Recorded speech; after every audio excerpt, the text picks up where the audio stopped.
Hi there, welcome to the channel. My name is Nicole with Morning Chores. Thank you for joining us today. Today is part 2 of our garden cleanup fall series.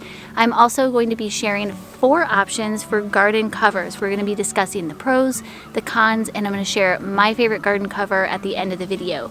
Although if you've been following us for a while, you probably already know what that is, but if not, stay tuned. If you're new here, we would love for you to join our community, hit that subscribe button. If you're a seasoned viewer, thank you once again for joining us. We really appreciate your support. Fall has been exceptionally beautiful here where I live. It has lasted probably the longest in my lifetime.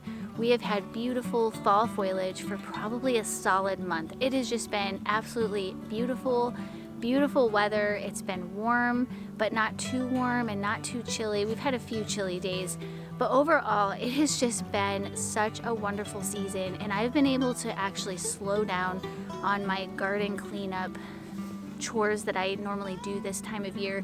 I haven't had to rush to get them done before it gets cold. I've just been taking my time and just enjoying the beautiful colors and just enjoying the whole process. What I love about living in a place with seasons is that each season has its own challenges and obstacles, its own chores. It's kind of fun to have a change up in things and have little traditions and things that you look forward to in each season. So this season, I just love the colors and the pumpkins and the smells, and it is fun to kind of clean things up and just get things packed down for winter time. And then of course we can await the winter season.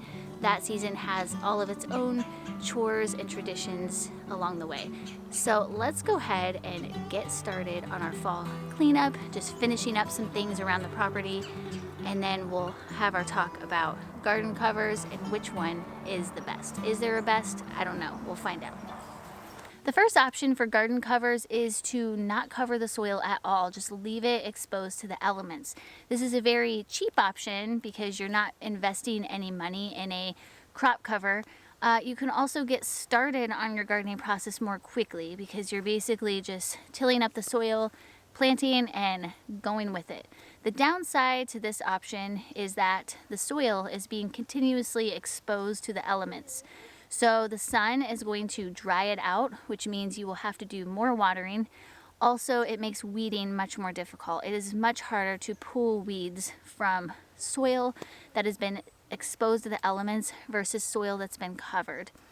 Another downside is you will have to spend more time watering and probably fertilizing, just because again the soil is being exposed to the sun, so it's not going to hold or retain water as well as if the soil was covered.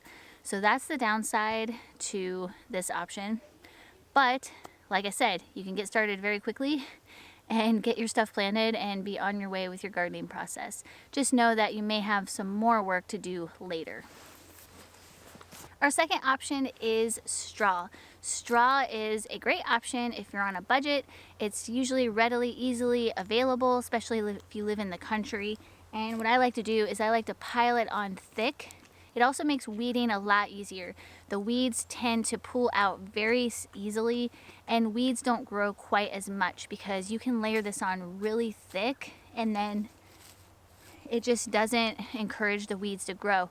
Now, I would highly recommend, if you're going to keep this on during the planting season, that you plant first, let your plants come up, and then put the straw down around the plants. That way your plants have a chance to come up, and then you can cover the soil around that plant.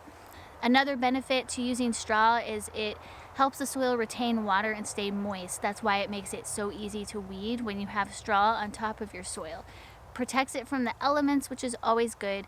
The one major downside with straw is that it adds absolutely no nutritional value to the soil. It's not conditioning the soil, it's not adding nutrition, so it's literally just a cover, and that is it. Our third option for garden covers is wood chips. You want to make sure they're untreated. You can get this from tree service companies that take down trees. You can usually get them for free, electric companies, or you can buy it from a landscaping company.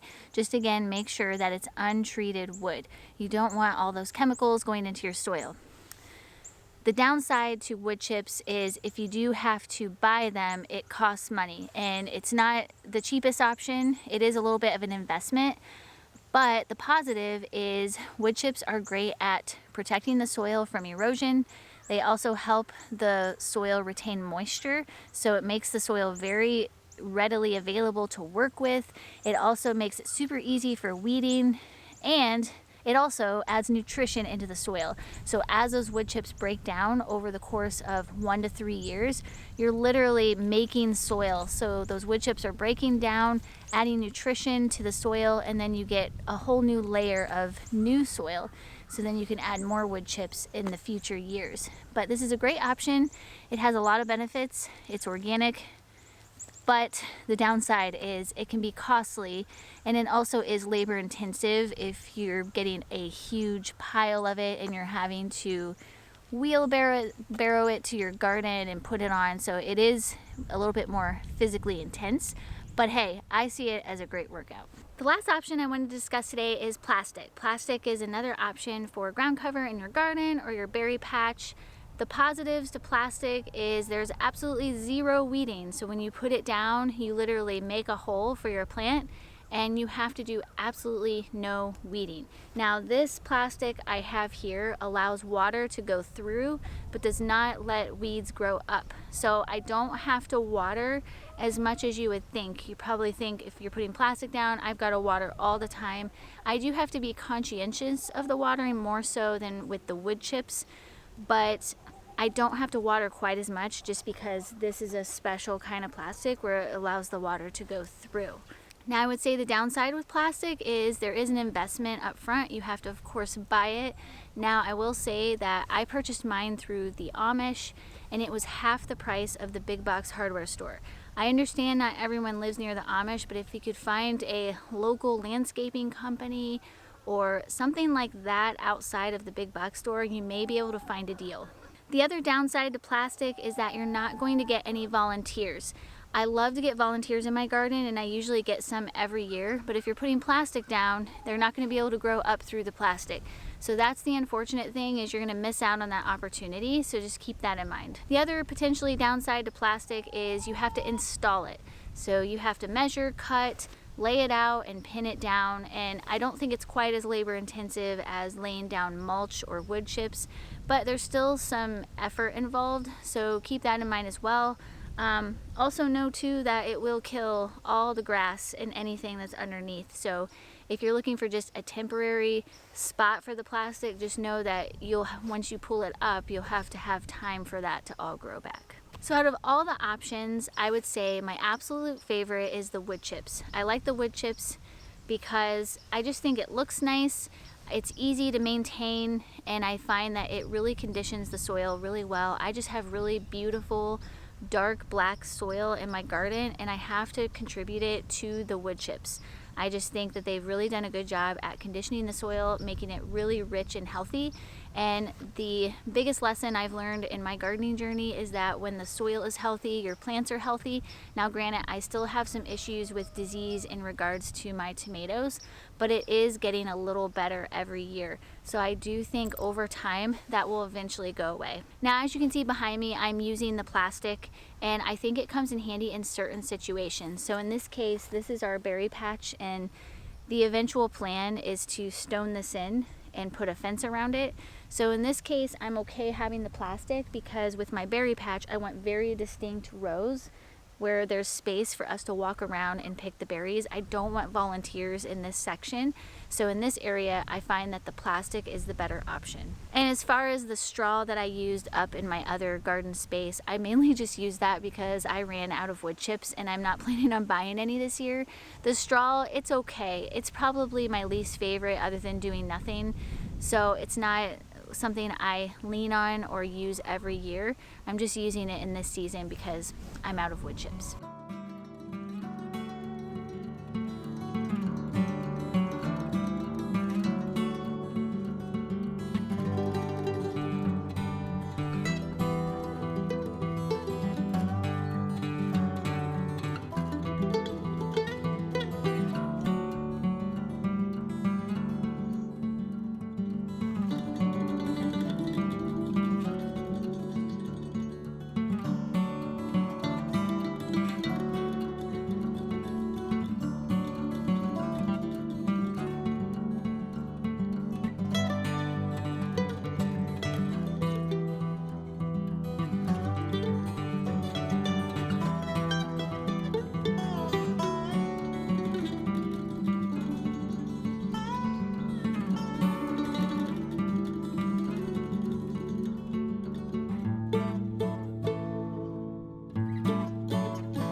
This is good.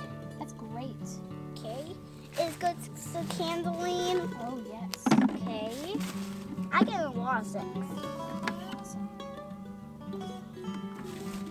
Thank you for joining us once again on today's video. I hope you enjoyed it. I would love to hear in the comment section below, what is your favorite garden cover? What do you use in your area? I know it also may vary depending on where you live in the world, so I would love to hear. I like learning from you guys just as much as hopefully you're learning something from me. I am hoping we can just help each other out. For more videos to watch, you can click some links in the description box below, but you can also find a lot more on our channel. So just head over to the homepage and you'll find all kinds of videos from canning and preservation, starting seeds, all kinds of garden videos, chicken videos. We will be adding some rabbit videos very soon, so look forward to that. I hope you guys have a wonderful week, and we'll see you on the next video.